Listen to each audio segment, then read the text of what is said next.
ñu ngi leen di jaajëfal ci teewaay bi conférence de presse bi nag dañu ko programmé woon dans la foulée de la conférence de presse bi nga xam ne ministère de la communication daf ko joxe mu communiquer une liste de médias provisoires supposés être conformes aux dispositions du code de la presse. duguleet nag ñun ñuy fi sujet cette procédure-là et la démarche du ministère de la communication sànq moom ci boppam waxal na boppam entité yi nga xam ne ñoom la àndal ci mbir moomule déggu leen fenn fu mu ci associé le patronat de presse ci ay waxam ba tey tudd na mu ngi remercier journalistes yi ñëw couvrir.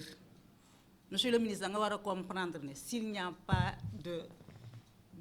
d'entreprise de presse, il n'y a pas de journaliste yuy ñëw di la couvrir journalistes yi ñëw couvrir la dañ leen di liggéeyloo di leen fay dañ leen di jox matériel dañ leen di jox lu ñu déplacé woo dañ leen jox tous les moyens pour que ñoom ñu mën a ñëw def seen liggéey te ñi nga xam ne ñoom ñoo def loolu mooy le patronat de presse. Ce monsieur-là depuis qu'il est là lépp li nga xam ne moom mooy waxam moom mooy mébétam mooy ignorer le patronat de presse.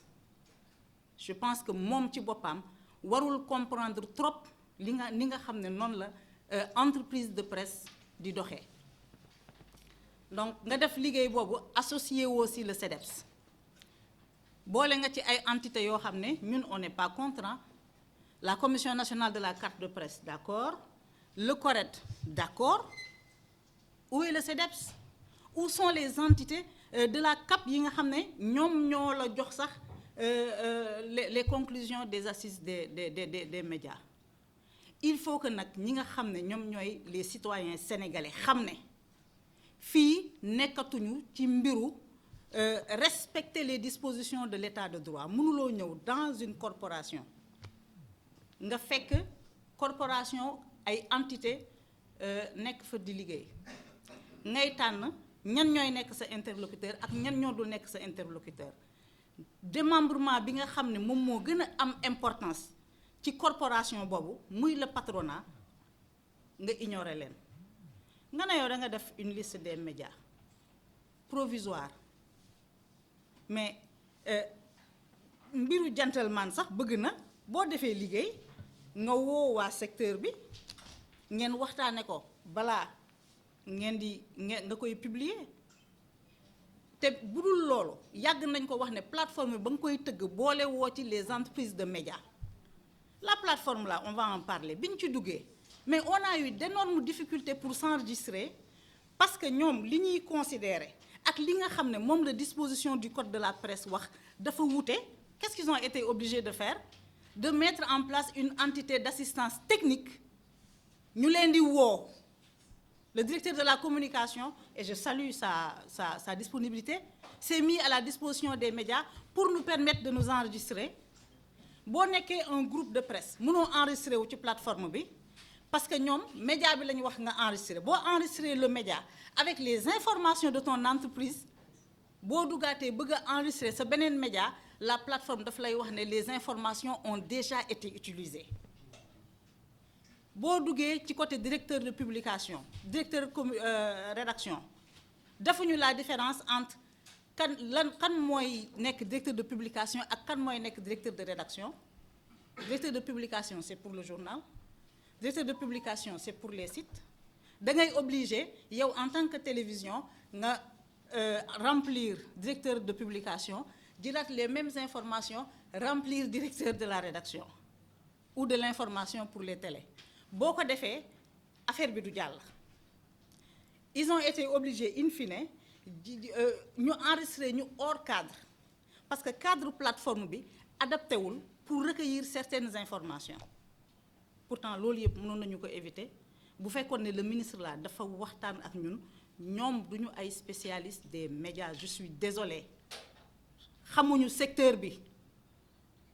Bu waxtaanoon ak ñun dinañu d'accord ci yenn cas yi mu def une plateforme boo xam ne képp ku ci dugg soxla woo benn assistance technique muy benn.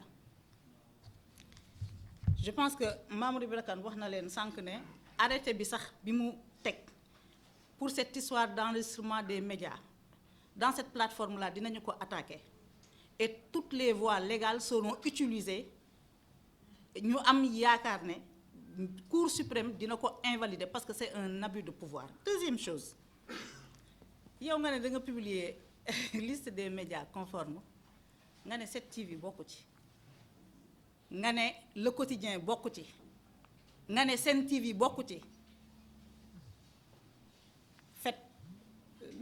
faites le reste nga ne Zik FM bokku ci ah bon, si je me mets à citer, je vais pas leeral point actu puisqu'ils l'ont déjà dit. Le reste xel moo koy mottali. Ces médias-là ne sont pas conformes aux dispositions du code de la presse par rapport à quoi?